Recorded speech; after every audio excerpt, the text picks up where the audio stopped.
C'est un chef d'entreprise, un consultant international en politique de développement, un coach formateur professionnel, professeur émérite en coaching intégral. Patrick Armand Pognon est sur ce plateau. Bonsoir, Monsieur Pognon. Bonsoir. Merci d'avoir accepté notre invitation. Tout le plaisir pour moi. Alors, vous êtes à Ouagadougou dans le cadre d'une invitation de l'association African Golden pour animer une conférence publique dont le thème est intitulé « Comment mettre toutes les chances de son côté pour réussir son année et au-delà sa vie ».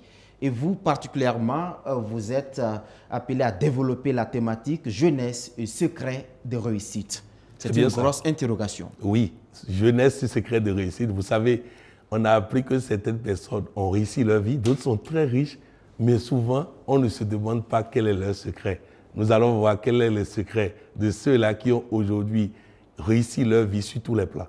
Parce que quand on parle de richesse, on ne parle pas seulement d'argent, on parle de santé, on parle de longévité, on parle de bien-être. Pourquoi certains, lorsqu'ils ont été cités riches, n'ont jamais plus été pauvres? Pourquoi ils ont la santé au même moment que l'argent? Pourquoi ils ne peuvent pas chômer?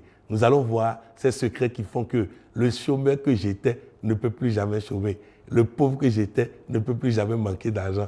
Le malade que j'étais ne peut plus jamais tomber malade. Nous allons voir tout ça à travers cette belle conférence organisée par l'association African Golden. Alors, c'est quoi le secret de la réussite finalement? Principalement, si je dois dire quelque chose ici, parce que tous ceux qui suivent BF1 ne pourront pas être là demain, et même s'ils sont là, la place ne suffira pas pour tout le monde. Absolument. Je voudrais dire que j'ai étudié par exemple la vie de Warren Buffett. À 11 ans, il a fait son premier investissement. À 14 ans, il a créé des entreprises. À 20 ans, il a terminé ses études. Et aujourd'hui, 119 milliards de dollars en bonne santé, des enfants qui ont réussi et est cité comme un modèle au plan mondial. Mais ce qu'il faut savoir, c'est qu'à 8 ans, il allait déjà au bureau avec son patron, avec son papa. Je voudrais dire à tous ceux qui m'écoutent, ne minimisez pas le boulot de votre papa. Si votre papa est maçon, je vous assure, même si demain, vous devez être journaliste, vous devez être ingénieur, vous devez être DG, les compétences que le maçon a développées sont utiles pour réussir demain. Si vous avez votre maman qui est ménagère, les compétences de maman à la cuisine, c'est énormément de choses. Tous les riches du monde ont appris chez leurs parents, dans leur atelier de travail, dans leur boulot, et dont nous devons, pendant les congés, pendant les vacances, les jours de repos, aller sur le lieu de travail de papa pour voir comment papa travaille. Ça nous donne des compétences et c'est seulement ces compétences qui font réussir qui que ce soit. Et parlant justement de la jeunesse et du développement, vous avez une déclaration qui a été beaucoup commentée. Vous avez affirmé ceci: je n'ai jamais vu une victime réussir. Est-ce que vous avez l'impression que la jeunesse africaine est quelque peu pleurnicharde? Non, pas tout le monde. Et surtout que le coaching passe par là. Mais j'ai aussi pleurniché pendant un moment. J'ai aussi, pendant un moment, pensé que c'est la faute des autres si je n'ai pas d'emploi. Mais nous allons apprendre comment on peut cesser de se dire victime, car une victime ne réussit jamais. Je n'ai jamais vu une victime réussir. Alors il va falloir que nous cessons d'être victimes et que nous devenions l'auteur, l'acteur, celui qui va construire lui-même sa propre vie. Ce sont des clés que vous allez donc développer demain à partir de 17h au Sénasa, à Ouagadougou. Oui, à 17h. Ceux qui me connaissent savent que quand j'ai dit 17h, c'est 17h.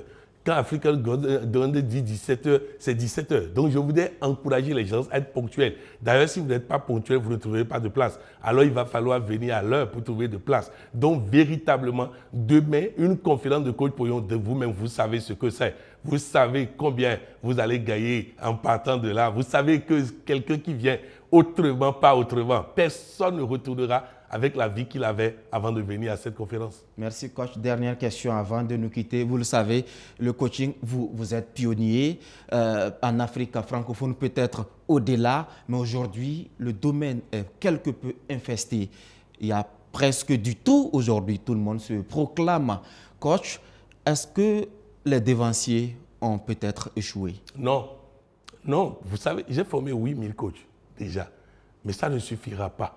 Il faut continuer par former. Et même ceux que vous appelez infectés, ils font ce qu'ils peuvent. Ils ne savent pas qu'il y a formation. Ils ne savent pas qu'il y a des curricula. Ils ne savent pas qu'il y a une grille de formation. Donc, encourageons-les à se perfectionner. Ne les critiquons pas. Car ils sont en train d'essayer, ils sont en train de faire leurs armes et avec une bonne formation, ils feront mieux. De toutes les façons, on fait en sorte d'accompagner et de permettre à tous ceux qui veulent professionnaliser le métier, le job, car le coaching ne s'improvise pas. C'est un métier trop sérieux. Ce n'est pas du charlatanisme. C'est un métier trop sérieux pour être improvisé. Nous avons écrit une thèse sur le coaching, l'école de la vie, qui permet à tout un chacun de voir comment, de façon scientifique, quiconque suit le même chemin, domaine par domaine, aboutit au même résultat.